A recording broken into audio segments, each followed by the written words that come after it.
Hello and welcome to HighCast. I should just get a new intro. That sucks. This episode of HighCast is recorded in the studios of Highland FM. And go to highlandfm.org.au because you can do what I did, volunteer and be like me. It's brought to you by Rad Solutions. Rad Solutions is my business. We specialise in strategy, facilitation and workshops. You can find out more about Rad Solutions at radsolutions.com.au. Our guest today is Michael Verberkt. Yes. That's right. Yes. Michael is acting president of Battle for Berrima, a local group that formed to stop the proposed Hume Coal mine. It's a Battle for Berrima, huh?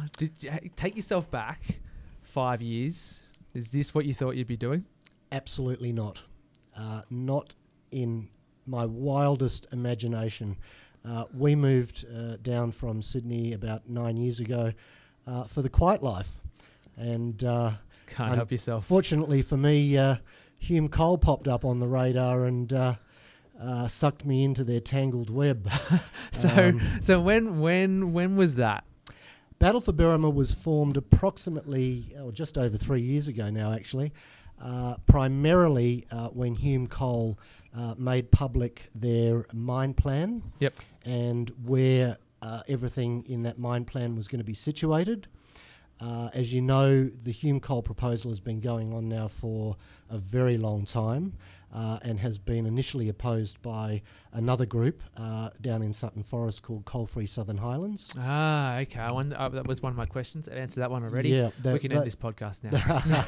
Well, not quite. There's a bit more to say, but they've been fighting for a very, very long time. But initially they were fighting blind because Hume Coal hadn't revealed anything except the idea of what they wanted to do. So as I say, 3 years ago, the mine plan was made public, and Berrima woke up one morning to discover that all the above ground infrastructure for that mine, including the rail yards, the maintenance sheds, the 3 enormous stockpiles of coal, were all going to be right on Berrima's doorstep. Okay.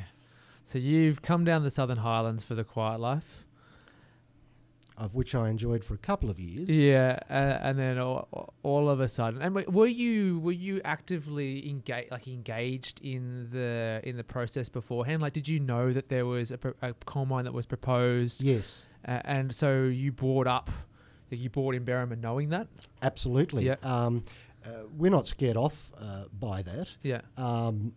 What we have been scared is by the lack of information and sometimes, how should I put it, unwieldy information that has been released in Hume Coal's EIS. There are a lot of things that don't make sense about this proposal. But no, I've never been active in any sort of protesting group against anything, whether it be coal mining or abortion or you name it.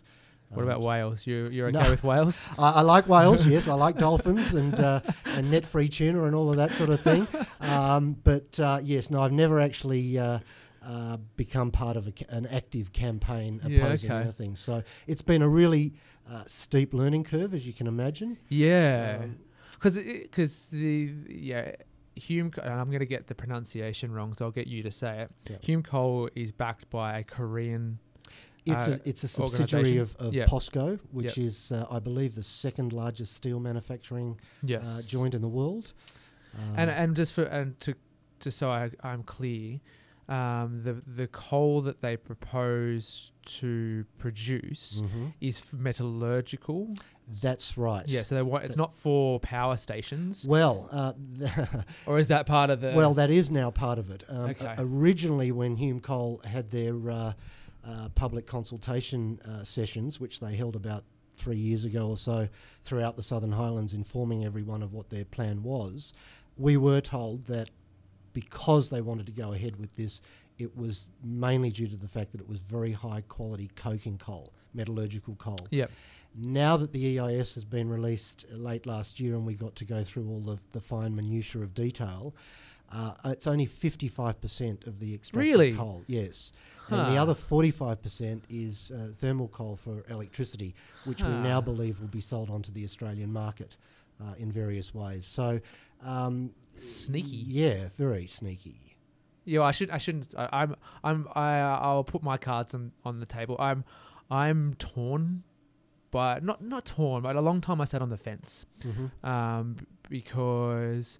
I say I've got a business called Rad Solutions. We're really interested in youth employment, and there is some clear economic benefits that the proposed coal mine would bring. Like I'm not gonna there's a whole lot of counter arguments.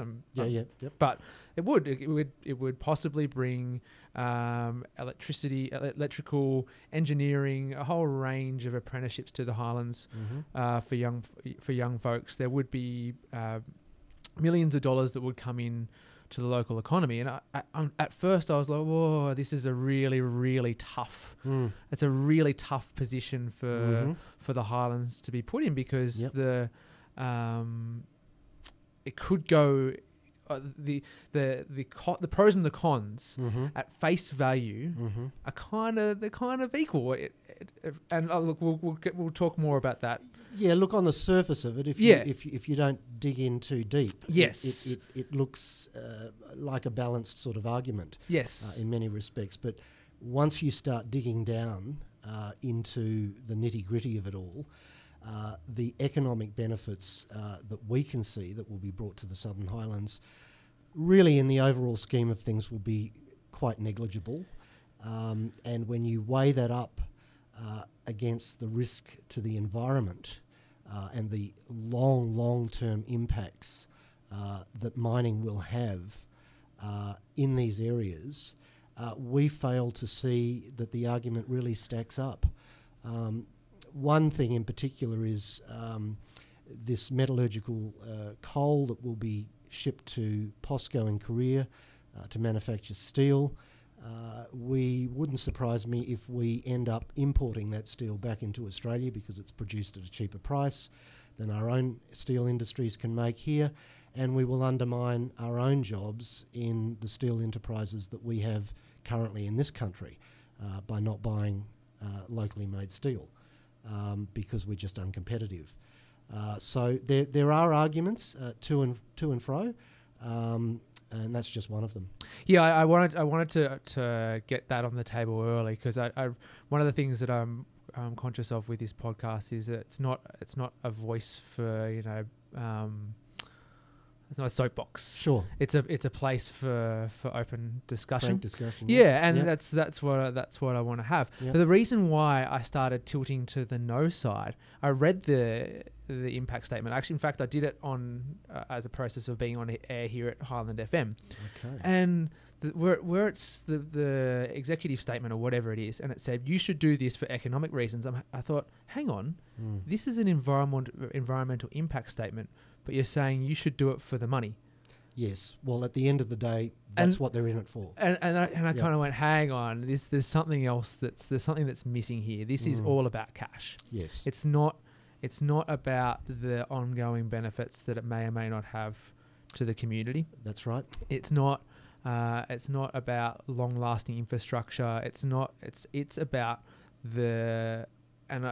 again, this isn't a soapbox, but on the surface, what became apparent is that this became a cash grab for maybe for POSCO and for the state government, who are going to get mining royalties from this.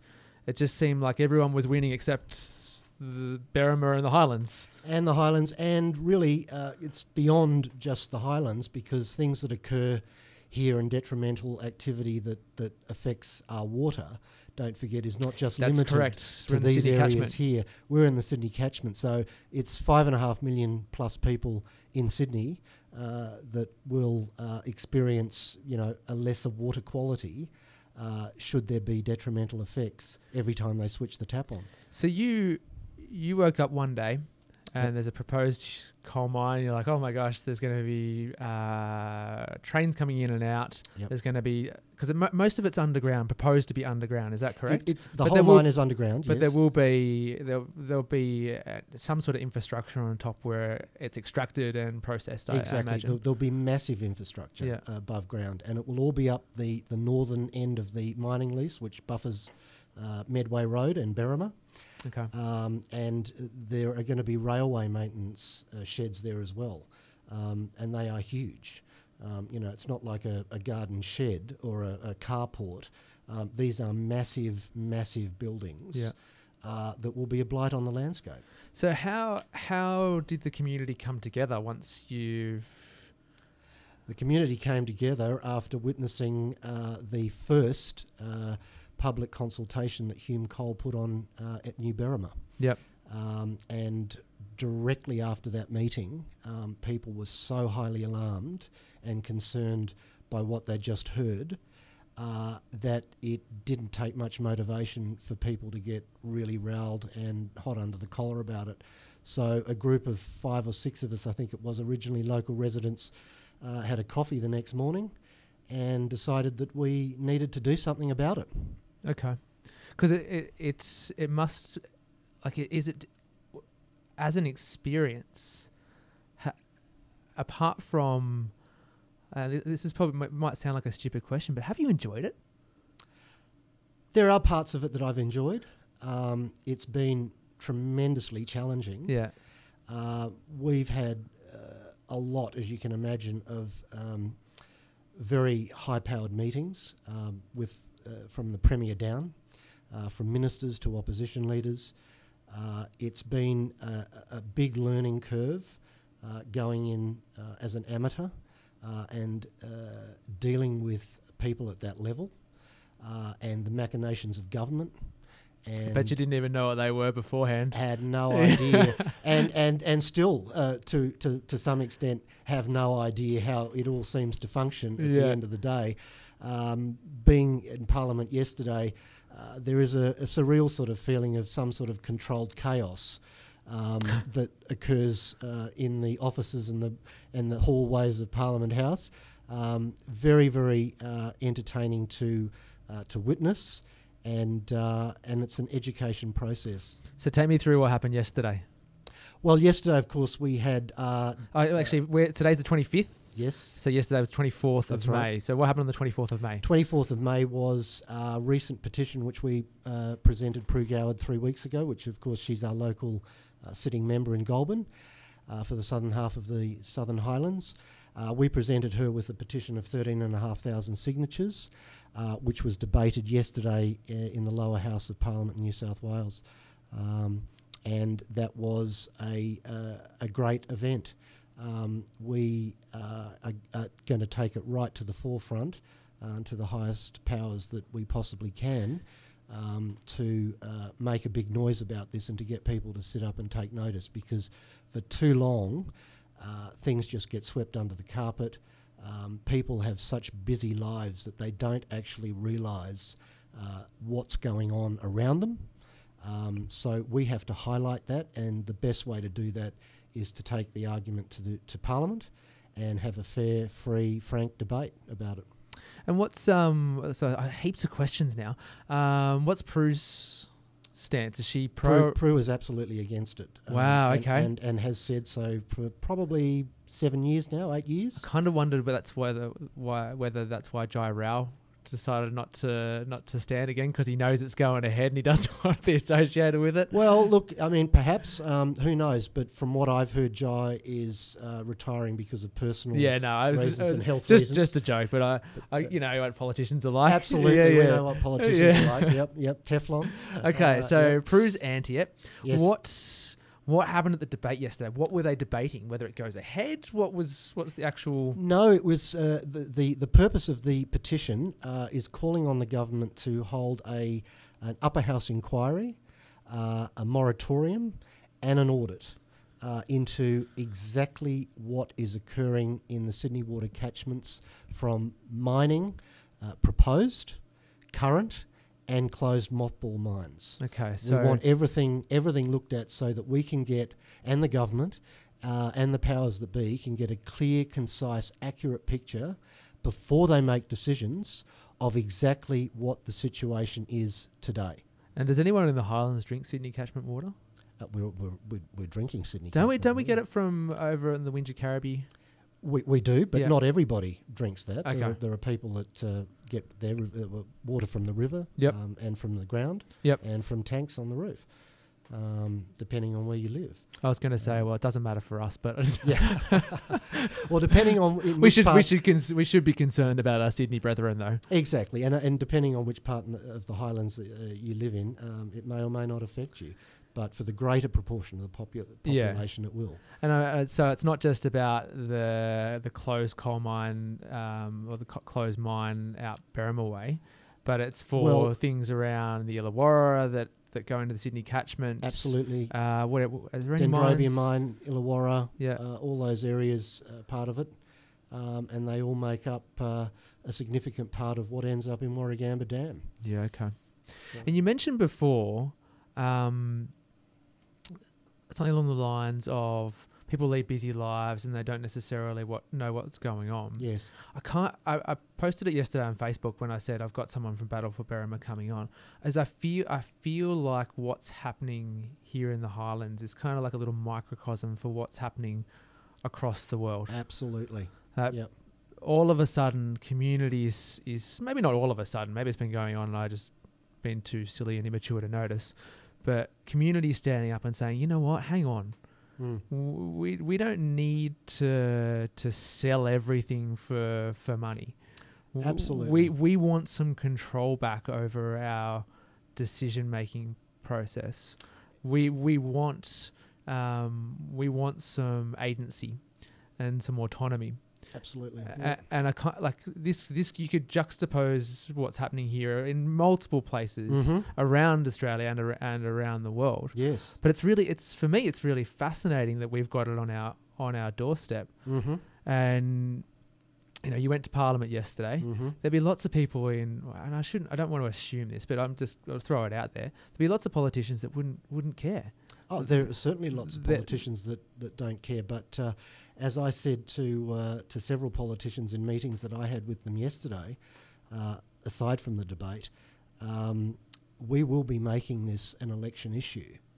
We will be taking it to the next election, which is really only in March next year, not that far Yeah, it's pretty away. close. That was another Absolutely. thing I wanted to talk to you about, because Prue's come out and said no, she'll be up for re-election and obviously part of the current state government. Yes. So it might be a delicate issue for the coalition to handle. We imagine it will be, and after what we witnessed yesterday from talking to various opposition shadow ministers, they will also be making it an election issue as well, obviously to win votes. Yes. And to form a new government.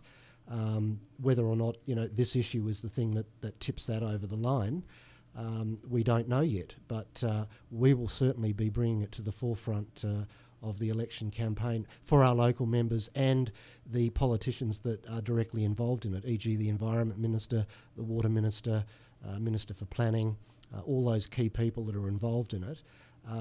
Prue has a marginal seat. She doesn't have a big margin from the last election. The Labor Party have just announced their running candidate against her, which is Ursula Stevens. I believe a very highly regarded and popular politician in Labor circles. So we will obviously be having discussions in the not too distant future with her and bringing her up to speed on our plans. But yes, as I say, Prue has been very, very supportive of us. She's made it known to her cabinet colleagues how we feel down here about this proposal. And more importantly, though, she is actually a cabinet minister. She has a very senior portfolio, and she sits around that lovely oval table that they've got up there in the boardroom. You've been there now. I have, yes. You know what it's like. Discussing the hot topics, and she really needs to speak a bit louder to her colleagues to say that come the next election, there may not be a Liberal National government in New South Wales if this sort of thing keeps occurring. Yeah, it'd be a very difficult one, and that's what that's what I guess politicians get paid for, to make those decisions. And I don't think there's many reluctant politicians. They want to be at those tables making those hopefully decisions. right decisions. Well, look, for every right decision for you, there's going to be a wrong decision for someone else. I'm sure. Yes. It's on the surface, it seems like there's pretty overwhelming support against the mine in the Highlands, but I'm sure that there are small to medium enterprises that and people that stand to benefit significantly if the mine went ahead. So now I guess the question is, what should we be doing to alternatively support those people? So we're saying you can't have a big coal mine that's going to make heaps of money. What can we do? Well, what we would like to see from the government is more investment into business enterprises, attracting business enterprises to come down to the Southern Highlands from other areas. There seems to be this push on at the moment, I think that was led by Barnaby Joyce, of all people, to decentralise. Well, I've said that before on this podcast. Why don't we have a government hub here? Exactly. So many professionals, including myself, I'll put it on the table, Yep. a government employee who could pretty easily just go to a docking station, do my work. Absolutely. And there are things already underway with regard to that. There is the business enterprise corridor that's built or being built between Mossvale and the cement works near Berrima. There's been massive amounts of money spent on road upgrades. There is also going to be the bypass that goes over the train line at the Boral Cement Works for the B doubles. Yep. To be able to cross over safely and get to that business industrial enterprise park that will be slowly built up in that area. Yeah, I had I've forgotten his name. I have to go back through my notes. Andrew Forbes. Oh yes, I'm speaking with Andrew soon too. Yeah, Andrew came on to talk about his renewable energy. Yeah. And I said to him on the podcast, I said, well, all of those electricians, all of those engineering students or apprentices. Yep. What's I shouldn't sound so naive, but what's the difference between erecting a big windmill as opposed to digging a big hole? There's both involves a significant engineering enterprise, sure. And will engage local businesses to. Well, we hope it will.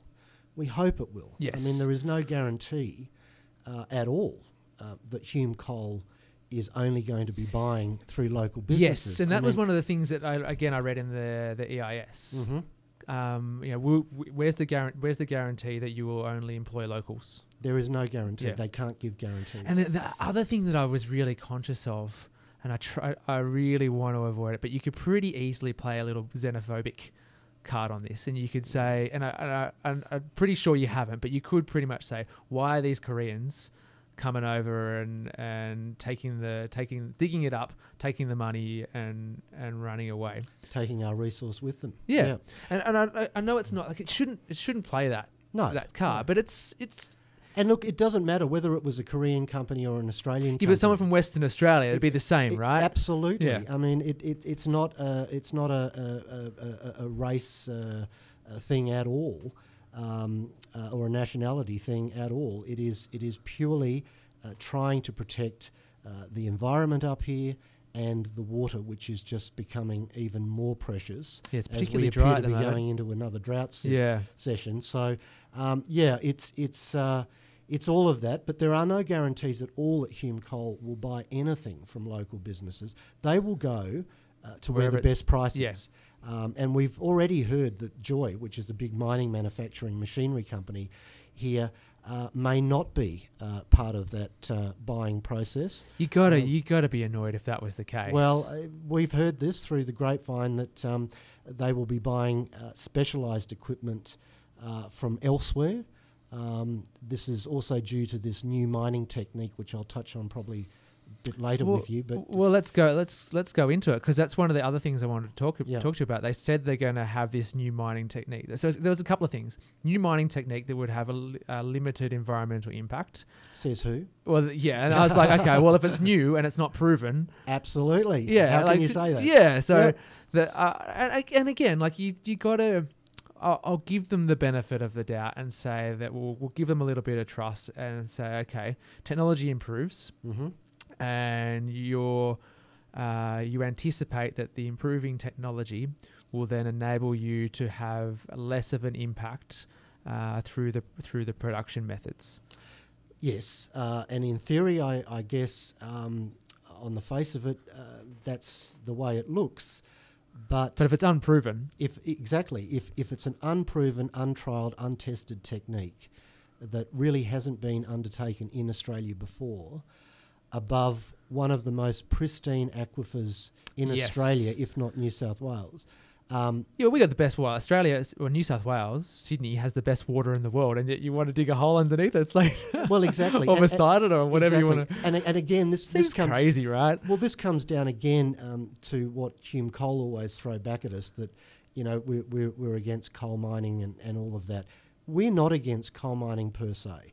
There is obviously a need and a reason for coal mining. Yeah, and that's why I started the conversation like this. Yeah, exactly. And we recognise that. I mean, we don't live in a cave underground. I mean, we read, we are educated, we see and hear things that are going on. We turn on the light switch that comes from a coal-fired power station. Well, I do. Yeah, exactly. Most of us do. So I rely on it.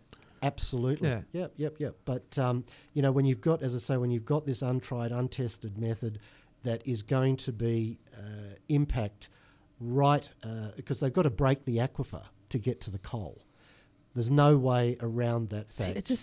And if you do that, it's more or less like taking the plug out of a bath and having soapy hands and not being able to put the plug back in and getting a seal on it. I mean, you cannot win against Mother Nature and what she has given us. Yeah, I kind of thought. Sorry, you keep going. Well, I'm just, you break it, you can't fix it. Sure, the technology in extracting the coal and dealing with the coal and washing the coal and processing it, all of those things get better, faster, cheaper, less people again in the workforce because mainly it's automated. Well, that was the next point that I wanted to raise. They said there's going to be 300 jobs. Yes. And I was like, well, you're going to introduce all these new techniques. Yeah. And you're proposing 300 jobs now. By the time you stand the mine up, I reckon that's 150 at best. That's what we've been told, 150 at best. Yeah. And even that. There you go. That was a good guess. Yep. And even that figure is probably on the high side. From the people that we have spoken to, because it'll all be automated. Absolutely, it's a little control booth, air conditioned control booth above ground with a couple of joysticks and some cameras, and it's done essentially by a couple of people sitting there controlling everything. It's fully automated these days. The days of 150 coal miners with pickaxes and canaries, trudging down into the mines, that's long gone. That's relegated to the history books. So all this is highly automated, and the job promises are very, very sceptical. I mean, we saw this with the Adani mine up in Queensland. There were Clive's having a crack now. Thousands. Exactly, and then I think at the end of the day, it's turned out to be maybe 1,500 jobs. Yeah. Out of something that was 13,000, I think, from memory. I can't even remember now, but. There's all these big promises made that we are expected to just accept at face value, but there are no guarantees given whatsoever by the mining companies. Yeah, I feel like it's community versus the bottom line on a budget spreadsheet. Exactly. And it's understandable. There's people all across New South Wales who want better roads, better hospitals, schools. Better, so or anything that's extracted, there will be a tax imposed on that, that comes out of the ground. Yes. And that money will flow into New South Wales public coffers, and the benefits will be spread. But so it's a really tough. It's a very tough one. I mean, the life of this mine is only 21 years. Has a risk assessment been done? Yeah, the risk apart from the EIS. Well, that's part of the EIS. Yeah. And what did the risk come up for to water and? Well, according to Hume Coal's EIS, there is no real risk. There's nothing to see here. Move along. And did anyone do an independent? Yes, EIS? Coal-free Southern Highlands Yep. have done extensive reports into water. Yep. And they've had and employed some very big people in the water industry to do a thorough analysis on the claims that are made by Hume in that EIS. And again, they do not stack up at all.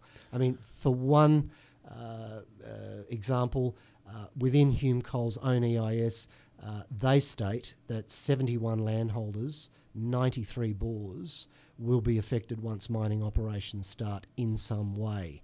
Some of those... what does "in some way" mean? Well, in differing degrees of effect, I guess.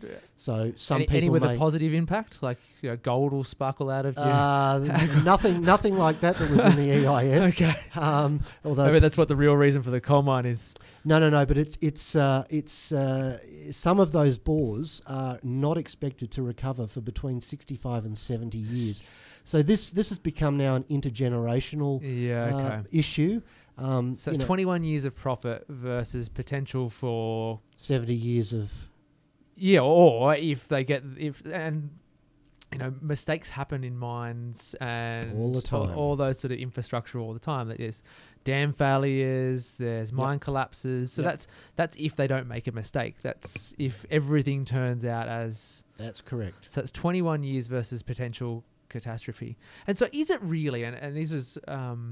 Is the heart of the argument? Is it really water, not coal? Is that really what it's about? That's really what it's about. Yeah, absolutely. Because all of the jobs issues you can counter both ways. So you can have a renewable energy solar source farm, like Andrew's proposing, Yep. or you can have a coal mine, and both will have economic benefits. Yeah, the difference is though is that the solar farm will be operational for as long as the sun keeps shining, forever. Yep. Whereas a coal mine, a very short-lived For coal mine 21 years. But yeah, the the solar farm won't have a lifelong. Like the solar farm will only last as long as the infrastructure allows it to absolutely. last. Yeah. But I would imagine that there'll be you can renew it. And there'll be a maintenance program within that solar farm where they'll replace panels after so many years when they stop producing maximum amounts of electricity. And as I say, if they do that, that should go on theoretically for as long as the sun shines. So it is really like the crucial argument is water. Crucial argument's water. There's also arguments to be made about dust from these stockpiles. That's true, yeah. You see, the prevailing winds in the Southern Highlands are from southwest. That'll hit Barrow and Moss Vale and Middlegon. That's when you get your uproar. Absolutely, it will, and go. Although right Oxley Hill might stop it, so we'll be fine. Oh well, with the updrafts there, I think it'll go straight over the hill and back. Nobody's down safe, the other ladies side. and gentlemen. Absolutely not. But who knows? Maybe if we built some wind farms on the top of Oxley Hill, we could blow it all back. Yeah, well, there you go. I There's don't know, a counter argument. Yeah, so there's health issues with regard to the dust, and to further go on that point, in this country we only measure down to 10 microns dust particles, and that is more or less an international standard. The medical concern is for the smaller particles, the 2.5 micron ones, which are the ones that are so small they are like a virus. They go straight through your lung wall and straight into your blood system. And for elderly people, for young people, for people with respiratory problems, that is not a good scenario to find yourself in. We've got a very vibrant public school yes, in Berrima. With a great little market there. Absolutely. That, of course, is as the crow flies directly downwind of that stockpile. That stockpile, the largest, which will contain the coking coal, metallurgical coal, is going to be 800 metres long and 8 stories high. Just to give your listeners an idea of how big that is, that massive. is 11 747 jumbo jets parked end to end. That's how long and how big the stockpile of coal will be, slap bang next to the main highway leading to Canberra, Melbourne. So So much yeah, for the beautiful Southern Highlands, huh? absolutely. And we realise that coal mining has gone on in the Highlands from the year dot, in some way or shape. There's been quarries, coal mines, you name it. But the difference is with this, there has been nothing on this scale. Yeah, it just sounds enormous. It is enormous. And Hume Coal will say, well, it's an underground mine, you won't see it. Well, Yeah, but that's not the you got to point. pull it out of the ground, right? Exactly. And just to get back to this pine feather technique too, another thing that they're introducing, which is part of this pine feather, is all the rejects that get washed out of the coal, which is approximately 20% of what they take out. That's called spoil. That is kept separately from the metallurgical coal and the thermal coal, put to one side. That is then going to be mixed with the water that they extract out of the ground to process and wash the coal, made into a slurry, and then pumped back into the mine voids where the coal has been extracted.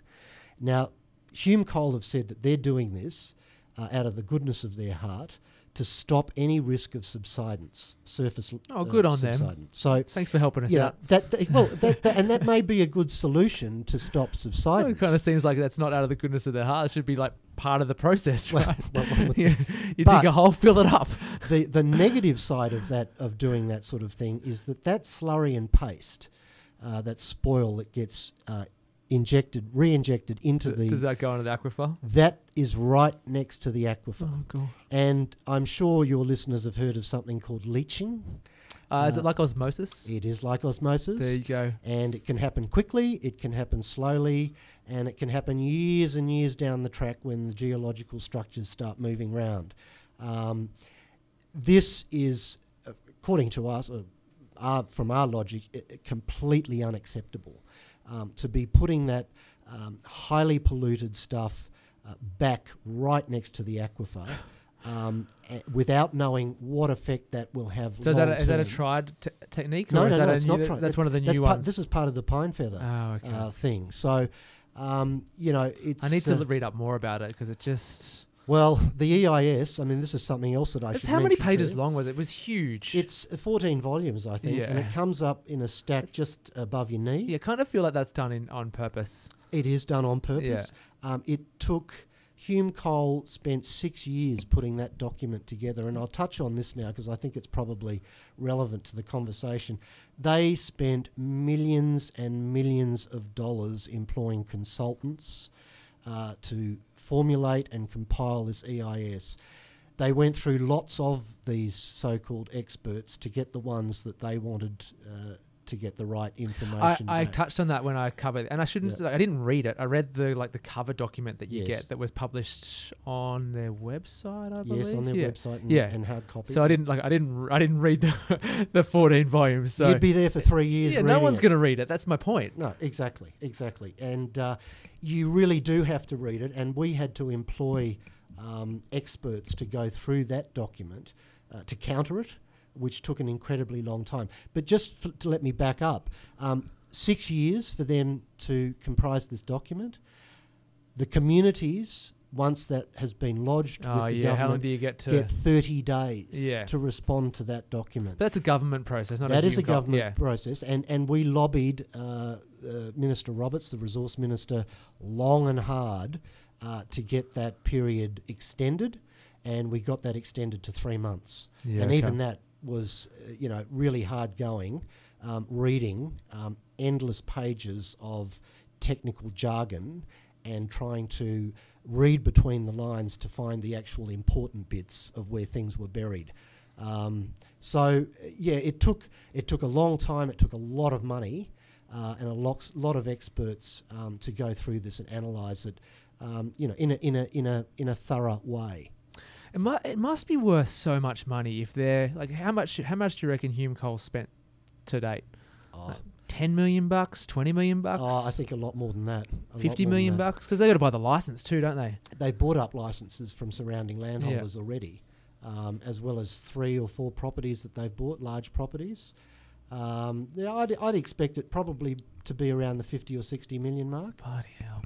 Yeah. What was when the people who sold their properties, what was the community feeling towards those people who sold? Well, of course, it was all done in a very subterfuge way. And Hume Coal were brought to task about this. They bought those properties under shelf company names, not under Hume Coal or POSCO.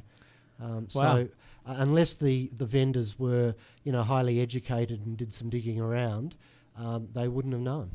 And there'll be plenty of people who would argue that already Hume Coal is doing good within the community. They're sponsoring local football clubs and lots of other community ventures. Well, there's only one reason why they're doing that. Well, I can assume that. Do you feel that it's just to win hearts and minds? Oh, absolutely it is. Absolutely. Yeah. And they tried to do that a few years ago down in Exeter at the Little Kitties Soccer Club. I think they donated boots and uniforms, play outfits for them. The local community down there, when they got wind of it, was so outraged by that they handed them the cheque back.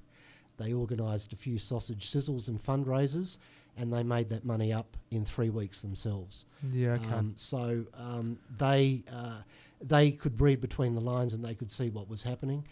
Prue Goward is also aware of the fact that they are trying to buy favour through the community by sponsorships and the like. Yeah, that's the other thing that I wanted to talk about. Is it's all for the sake of money. It feels like it's not a corporation, isn't an individual, but it's like for the sake of, I'll use the analogy I used before of the bottom line on a budget spreadsheet. The community, a connected, vibrant,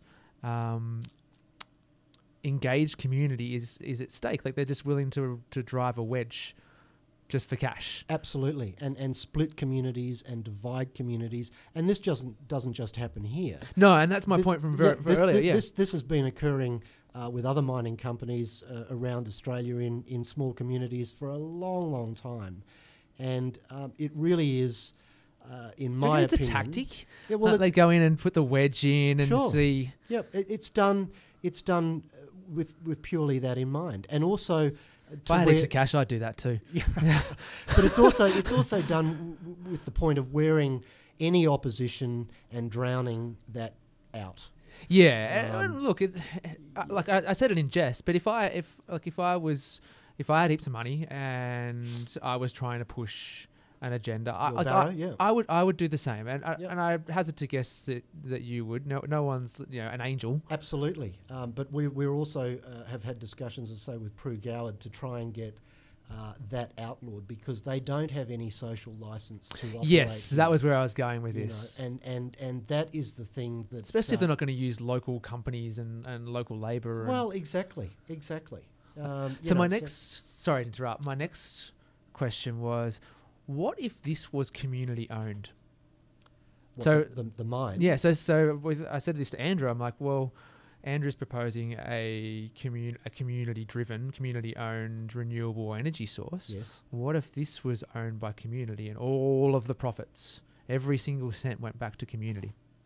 I don't think that would make any difference in the argument, because at the end of the day, it's the issues to do with the environment that are really at the forefront of this opposition. What if we all got $1 million? Look, I guess everyone's got their price, don't they? But mine's $1 million, everybody. You heard it here live. Well, it's not live, but I don't edit it, so it's going out as is. Look, everybody has their price at the end of the day. Yeah, and I'm not being a wanker about it. I just no. But from what we have witnessed, the community sentiment that we have been engaged with, and the people we have spoken to, I think it would take a hell of a lot more than $1 million to buy them off. Cheap, everybody. That's what I am.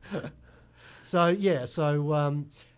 there are issues surrounding that, issues into the amount of money that they're They're currently putting into sponsorships and apprenticeships program. They're also doing some scholarships, I believe, down in Wollongong University for a couple of students. They're just able to splash cash. Splash on my way. Well, exactly. And they have very deep pockets. I mean, this is a very, very profitable company.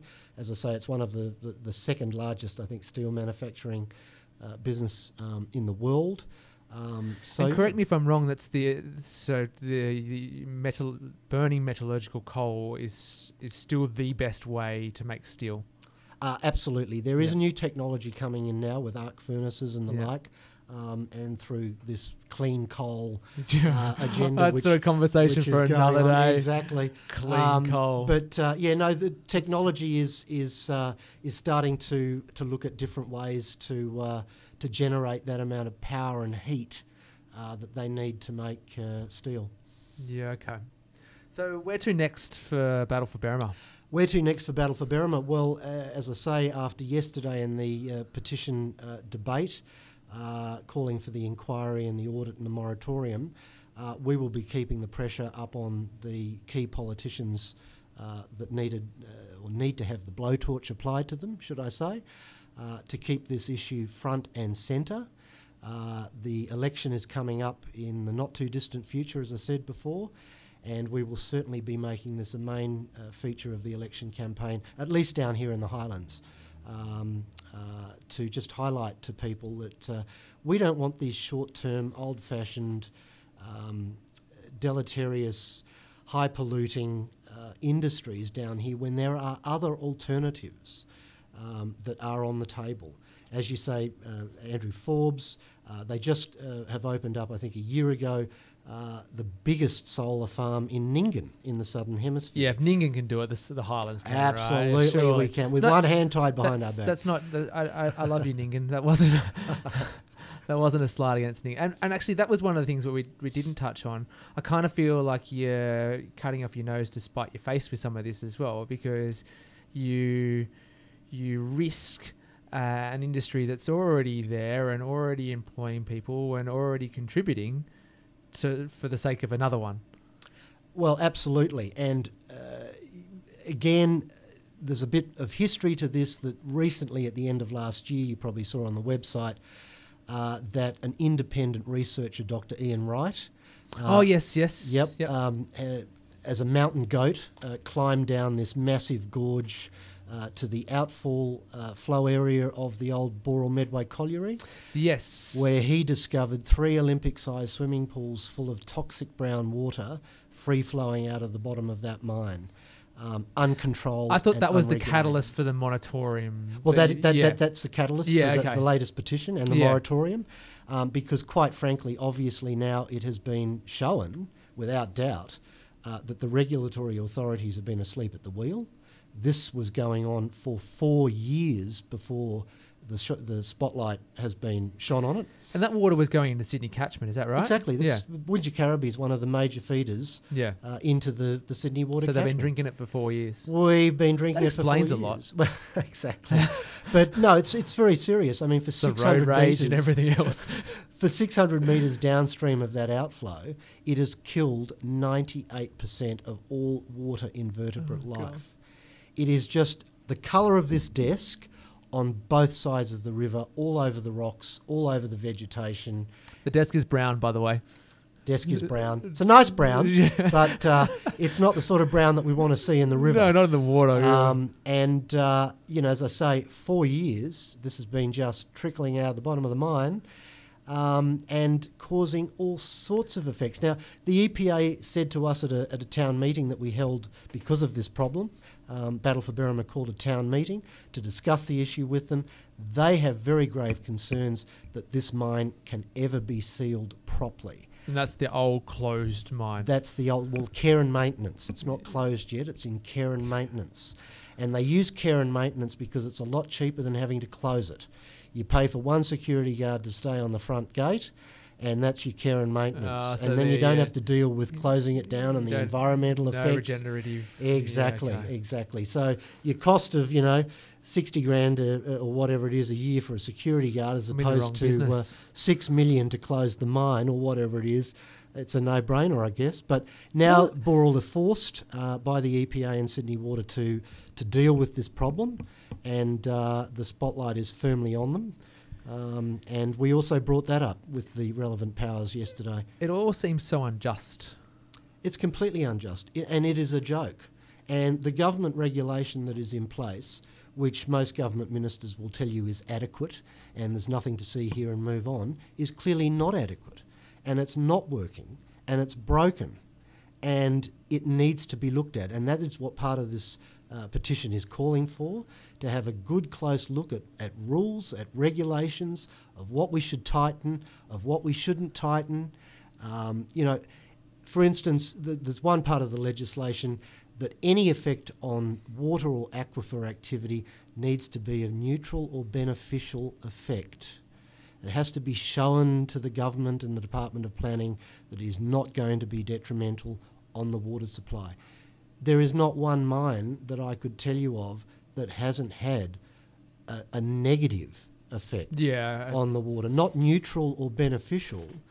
And mining companies are allowed to go back and appeal and appeal and appeal and appeal to governments and courts to get their projects over the line, whereas community groups get one bite of the cherry. Yeah, that's why I opened the conversation with. Yeah, it's definitely stacked against local community. Come on, groups. community. Well, I shouldn't. Again, I'm not picking sides here. I'm trying to be objective as possible. Well, we all are. We all are. I mean, we want the argument that we want to put up. We want to make that a strong, sound argument. We don't want it should be based on science. It should be based on evidence. We don't want to be plucking things out of thin air. It can be emotion to it. You're allowed to say that this is hurting community. It's how you deliver that. Yeah. And it's in a measured way. Yeah. It's not in a hysterical, out of control. No. But emotion is real. Doom and gloom. Yeah, exactly.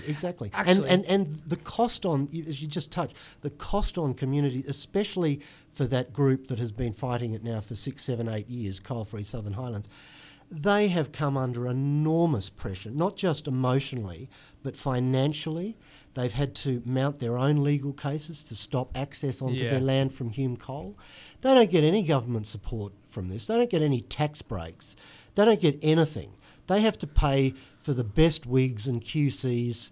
It's St James Tower down there in Macquarie Street. Listen to you, all the places. Well, exactly, because we've had to do it ourselves, and it's incredibly taxing.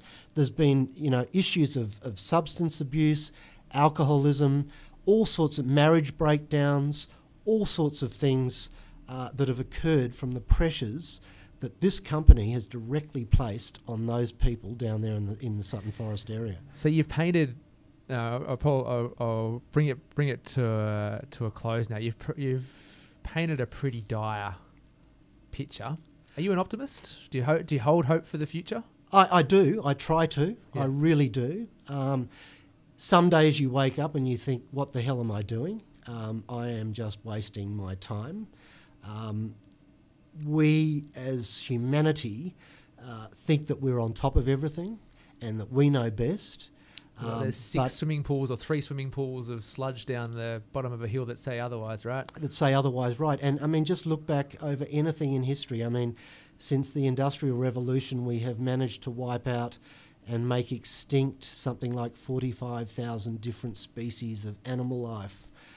Yet I asked whether you're an optimist. You've gone deeper. Well, this is it. But, I'm hoping that one day we will sort of reach an equilibrium where we can both sort of live harmoniously together, and everything will be fine. I'm probably having myself on, but that's the way that I like to look at it. It's the thing that keeps me going and keeps me powering on day after day and facing Hume Coal and what we're up against. I don't think you're naive at all. I think the corner, you can see the corner if it's not being turned already. And like I said, I feel like this is a little microcosm for what's happening across the world. There are people like yourself who are saying enough is enough. We can manage to have powered houses that turn on and off at the flick of a switch, and we can do that without having an impact. We can all benefit economically without having a significant impact. It is possible. Yeah, absolutely. And that technology is only going to get better and better and better and better. And the solar panels are going to become smaller and smaller and less obtrusive. I mean, there is paint, I believe, being developed now that you can paint onto the roof of your house and just plug the solar line into it, and that becomes your panel. You know, there are exciting times ahead, so long as we are open to, you know, inviting new ideas, sustainable ideas into the mix of considerations, rather than just keep going down this one-way track of digging things out of the ground at any expense, and we'll deal with the ramifications later. The New South Wales taxpayer is sick of dealing with the ramifications later, because we are the ones that ultimately pay at the end of the day. Who's going to pay for mine rehabilitation if POSCO go broke? Who's going to pay for mine rehabilitation at the end of the day when they pack up shop and they go back to career after 21 years? And we find out that 5 years after that, there are hideous water problems going on down in that area. Guess who? New South Wales taxpayer. Yeah, look, it's a tough one. It's a really tough one, and I think you've got a pretty good case. Water, not coal, ladies and gentlemen.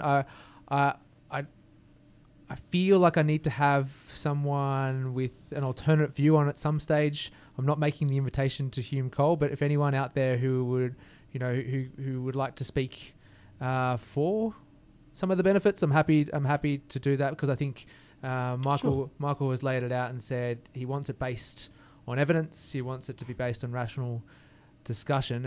And look, it's hard to counteract some of the things you're saying. Well, a lot of those things are just common sense. Yeah, you know, You don't need to go to a fact book to find them out. I mean, you don't need 14 pages up, 14 volumes up to your knee. If you've got an existing coal mine there that is basically out of control at the moment, surely the last thing that you would want to be doing is building another mega one adjacent to that with mining techniques that have not been used before in this country. And if communities are already lining up alternatives, sure, maybe we can explore those. Let's explore those. Speaking of exploring, I've got a new website, highcast.com.au. I'll post up Michael's podcast there, but you can go there, find out what I've been doing, or what I'm up to, who's coming next. A few exciting, what do you call them, guests coming soon. But I wanted to thank you, Michael.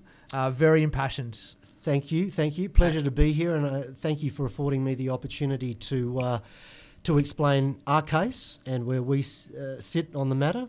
And I think you'll probably be hearing a little bit more from us coming up to the election. Okay, so how do we... very quickly, how do we find out more? Website, battleforberrima.com.au, or our Facebook page, or stay tuned to 2ST Radio, Highlands Radio. Don't go to 2ST. Listen to me. We'll be on the news, and we'll be reporting what's happening. Awesome. Thank you so much. Okay. See you next time.